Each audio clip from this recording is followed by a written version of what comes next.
or high heels, as it were. But her eyes always struck me beyond all else. Cool and gray as a winter's afternoon, tight with suspicion, hard with the bite of demand. Incongruent to the impeccable pallid shades of snow was her hair, a shining crimson too bright for all that ivory. It was as perfectly right as it was utterly unnatural, the only indicator that she ran on hot coals and gasoline, just waiting for a match to strike so she could ignite. Just as she had once a week, typically in my direction, since she started using Longbourne's flowers for her events. That red hair bounced with every click of her heels as she rounded the corner of the aisle and marched toward me, her eyes narrowing another tick when they met mine. Tess, our lead florist, followed with an apologetic look on her face.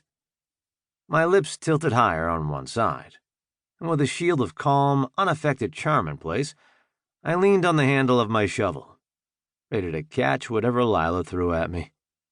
"Coral," she snapped as she approached. "You were supposed to give me coral chrysanthemums for the Berkshire wedding, and you sent pink." She stopped a few feet in front of me, crossing her arms. I offered an easy smile. "I cut those flowers myself, picked the best stock from our Gigi mums, just like you asked." "Then why were they the wrong color? Do you have any idea the tantrum Joanna Berkshire threw over those flowers? She tried to get me fired." A chuckle through my nose. Sounds like she needs to get some real problems. She eyed me as she drew a breath to fuel her furnace. "For years, my sister has begged me to bring Longbourn business, and I refused for exactly this reason. If it wasn't for all the press you've gotten, I never would have put my ass on the line. But if I say coral, I expect coral, not pink, not fuchsia, not goddamn watermelon or flamingo or anything but coral." "Sorry, Miss Parker," I answered lazily. "Won't happen again." "You're damn right it won't." "How about we issue the Berkshires a partial refund for the trouble?" Suspicion sparked in her gaze.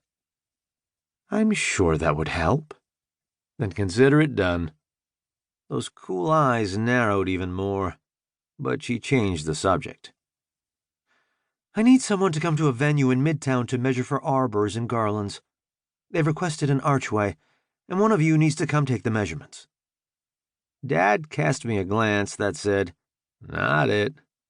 The way Tess glared at the back of Lila's head, I figured she'd just as soon claw Lila in the back with a hand rake than help her measure anything. Lila's sister, Ivy, another florist at Longbourne, was entirely too pregnant to measure anything but her uterus, and Wendy, our newest addition, just wasn't experienced enough. My brother Luke might have done it, but something told me I wanted to be the one to handle Lila Parker. "Sure.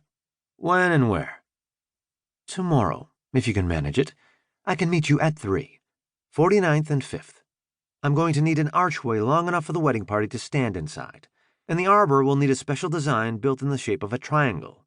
It's at the—" She paused, lips flattening. "Shouldn't you be taking notes?" I tapped my temple. "Got it all right here." Color rose in her cheeks as she drew a slow breath through her nose. "I really think you should write it down." "What? Don't trust me?" "I don't know what instills more faith. That you can't tell the difference between shades of pink, or that your shirt says, 'Can you dig it?' on the front." I glanced down at my chest, flicking at a streak of dirt like I gave a shit what she thought. "Listen, Pris, I'll be where you say, when you say, ready and at your service." A pause while she stared me down, seeming to weigh her options. "All right, filthy. Can you at least wear a clean shirt? This venue books for $200,000 per event, and I don't want to have to get you in through the service entrance." "Deal," I said, extending a hand in challenge. It was filthy like she'd said, with crescents of dirt under my nails and enough soil in the creases of my palms to grow zucchinis. Her eyes dropped to my hand, and for a moment I was positive she'd refuse. But somewhere in that pretty little head of hers existed some form of manners and a healthy helping of pride.